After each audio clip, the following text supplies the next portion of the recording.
Heyo, I'm Toasted Ideas, and today I saw a video that I wanted to react to, and also, just to let you guys know, I made a recent video, and in that video, I talked about how I was going to talk about Is Love Deserved, and I want to say, that video will be coming out. I need to go back to the basics on rethinking of that script, because when I first wrote that script, I wrote it before I made that video, like months before I made that script, the recent one, which is the a dating scene that demands selfishness.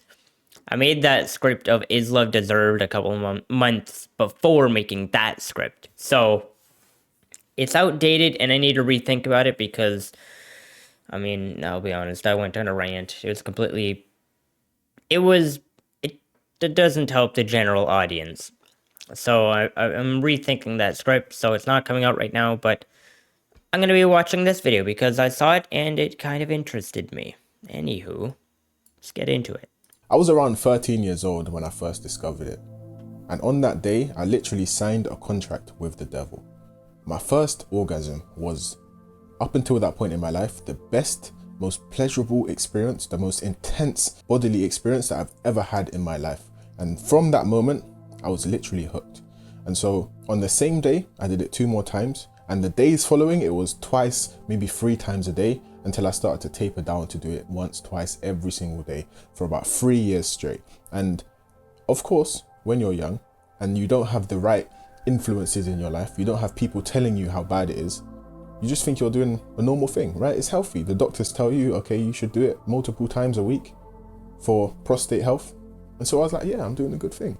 Until I was 16 years old and I had my first sexual encounter. And I like to make this joke where I say, You know, I agree, but at the same time, I disagree. You know, if you look up, like, on Google, like, questions about,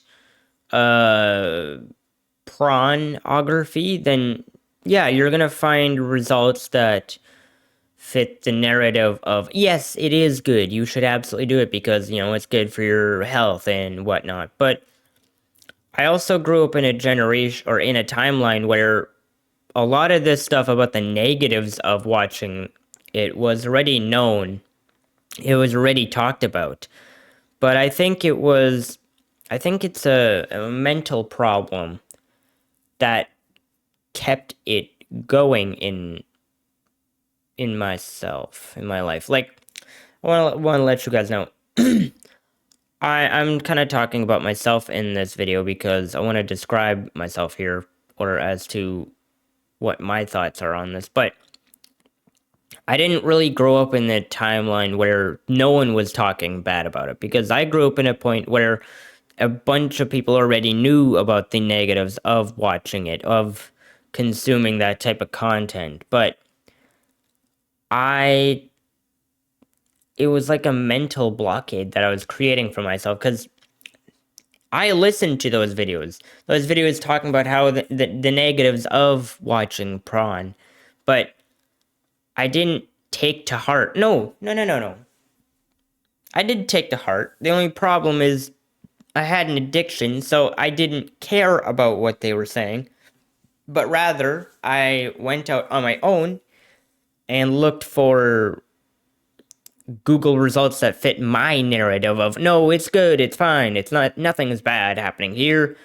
And like he said, you know, there's a bunch of things talking about the goods that it does.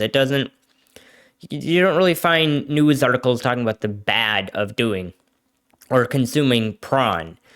It's typically always good, or at least that's what was served to me when I searched this stuff up. So I don't necessarily disagree with what he said, but I mean, part of me does, because it was an active willingness to disregard the negatives that were around me that kept me going back. I semi-lost my virginity. Why? Because when I went to the girl's house, I was laying there with her, things started to escalate, and there was no life down there. No sense of pleasure, no stimulation, no activity, no life whatsoever. It just didn't wake up. 10 minutes of foreplay went by. I'm in my head, I'm like, why is this not working? It worked last night when I was at home with my hand and the pixels on the screen. So why is it not working right now? Eventually, I managed to calm down and I got it to about 70%. But as I was thrusting, zero sensation. It didn't feel good at all. And obviously, I didn't finish. So I went home, my head in my hands, thinking, I think that's a little bit weird to think about. Like how your brain becomes so used to pixels on a screen that when it's actually happening in front of you, you don't know what to do. I don't, I've never, uh, I've never had S. I've never done it because I just haven't. Because I'm kind of just a little bit too young for that to happen just yet, or at least in my mind. Anywho, my personal beliefs aside, I haven't done it, so I don't know what his experience is on this. I mean, he's talking about it, but I've never been through that experience of your brain not working when it's not pixels, but in real life and actually happening. And it's kind of weird to think about. Kind of weird to think about as to how your brain can go from using your hand to do things like while watching the content to then your brain having no idea about how to actually use your own package when it comes to time. Man, trying to use words to evade demonetization, and this is weird. I hate it, but anywho. what the fuck happened?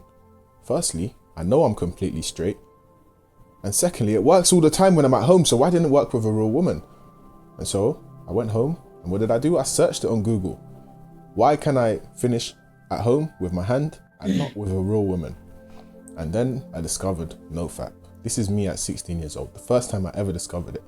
And I saw stories of thousands of other men who had been through the exact same experience that I did. Straight men, young men who should be in their prime, healthy, extremely high libido, ready to just penetrate at any given moment. But they were suffering from porn-induced erectile dysfunction. Now, I discovered that I had this at 16 years old. You know, I wonder what the psychology is on that.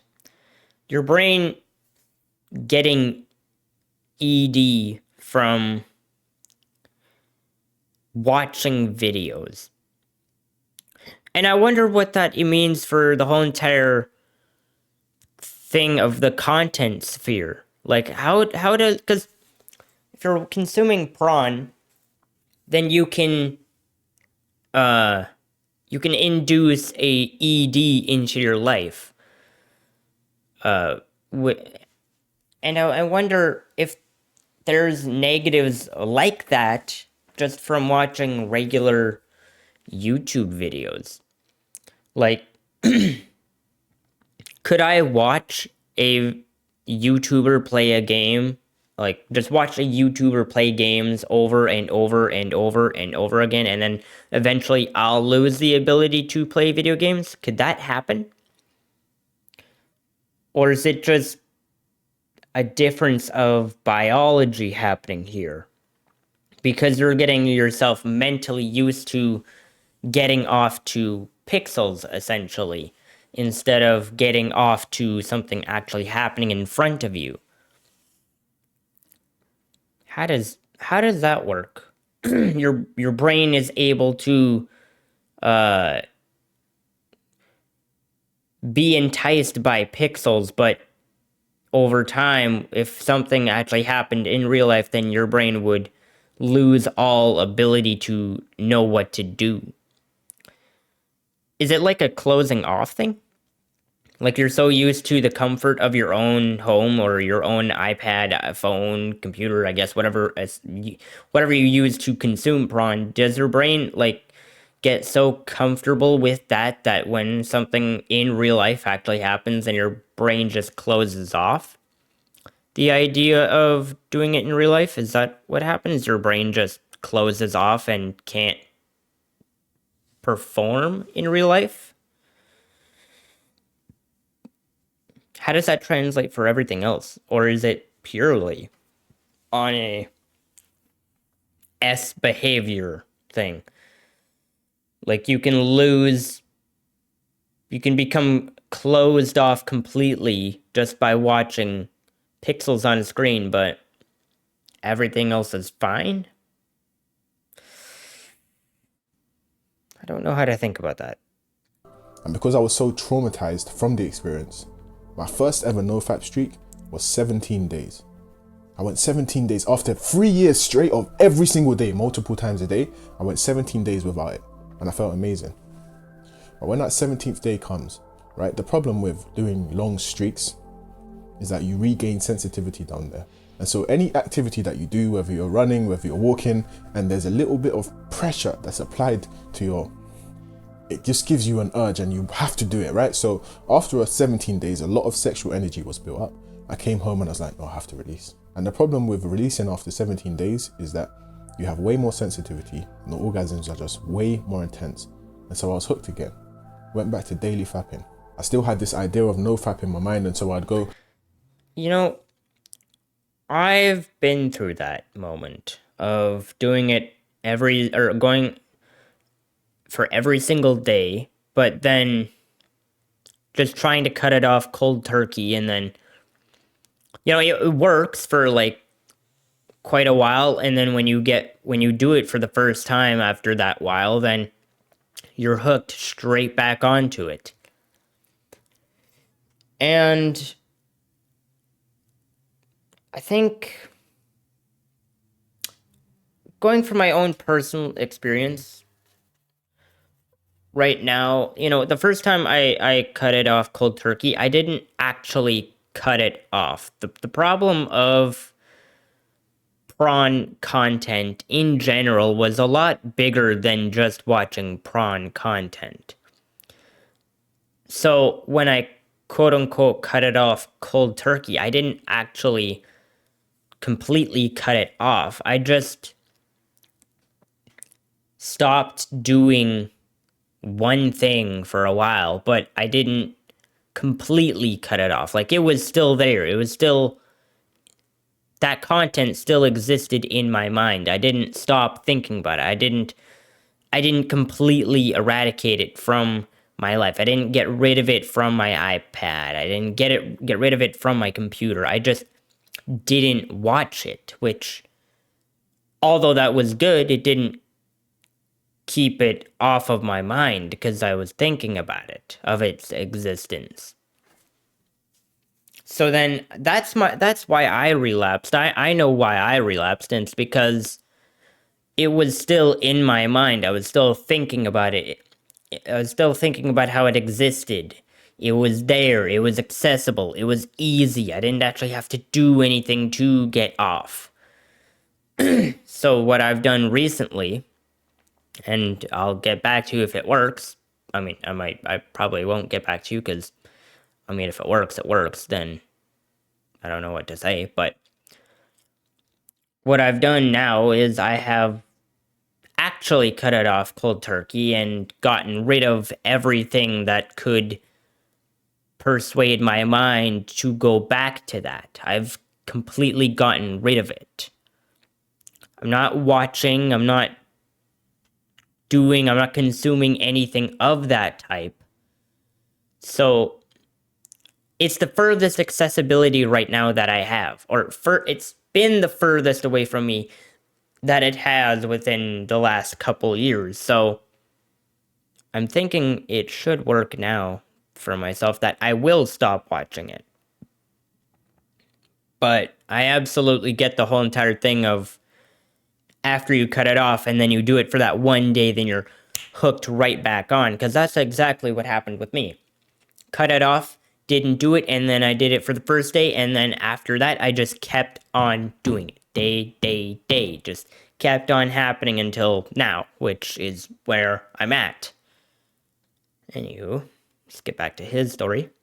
sometimes 2 days, sometimes 3 days, maximum 4 days without it, and then I'll just relapse again and then reset my counter and then just enter this cycle 24/7 of just See, I think the problem is counting the amount of days that you go off.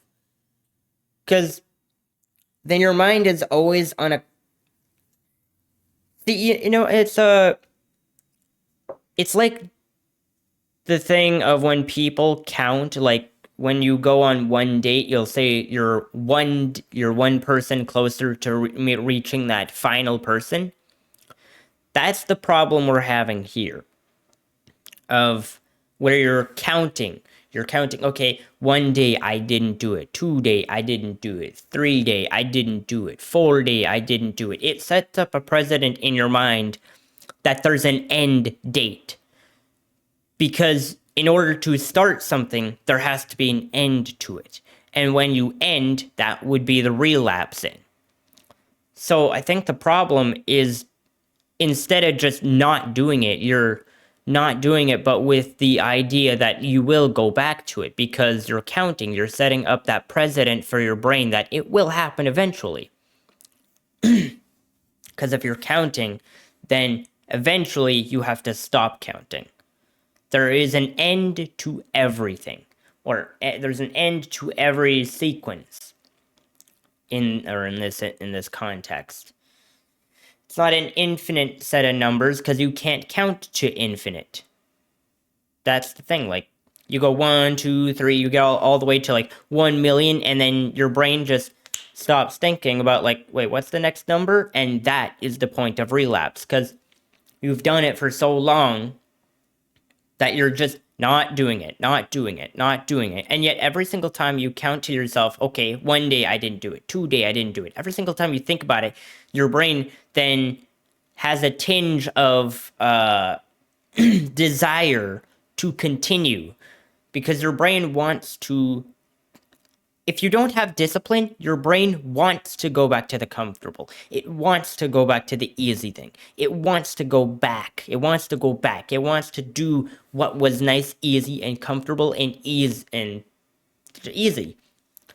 Because it's a dopamine effect. I want the dopamine effect. But the longer you think about it, like, I didn't watch Pron, day 1, day 2, day 3, day 4. Every single time you count, your brain is thinking, Pron, because that is what your brain got off on because of the dopamine effect. Like, your brain wants the dopamine effect, and if you're always thinking about the dopamine effect of how it's been 1 day since I had that dopamine effect, day 2 since I've had that dopamine effect, day 3 since I've had that dopamine effect, and so on and so forth, eventually your brain is going to stop counting because it's going to relapse. Because your brain desires that dopamine effect. It wants that dopamine effect. It actively seeks out that dopamine effect by thinking about it. And each day you're counting, you're thinking about it, which is the problem of trying to get rid of something. If you think about something, then you'll never get rid of it. But if you stop thinking about something, then you will get rid of it. It's like memory, If I think about something that happened in the past over and over and over and over again, I will never forget that memory. The more I think about it, the less my brain gets rid of it. It's like PTSD survivors. They're always thinking of that moment that caused them PTSD. It's in their brain. It's there forever because they can't not think about it. And if all you're doing is thinking about Pron or that dopamine effect, then you're never going to forget about it. And eventually, you're going to run out of numbers.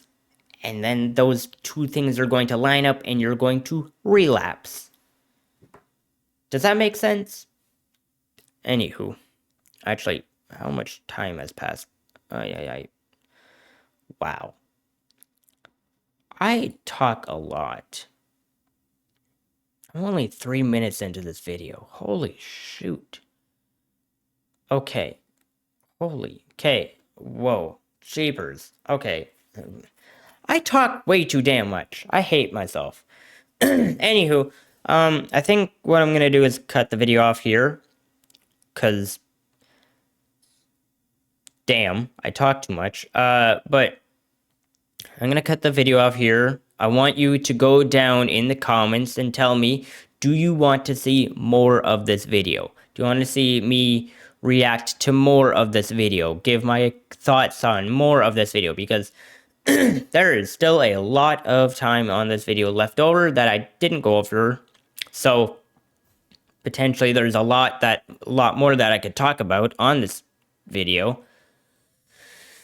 But if you don't want to watch it, I don't want to bore you, because that time I did the Joe Rogan reaction and I just did video after video after video. It kind of lost its ability to be interesting in my mind. It's even reflective in their views, because the longer I went on with the reaction, the more people just didn't watch it. Anywho, yeah, if you want me to react to more of this video, please tell me in the comments. I will react if you want me to, or maybe not even react, just give my opinion on these things. If you want me to do that, go down in the comments, tell me about that. Maybe you disagree or agree with some of my points that I made in this video.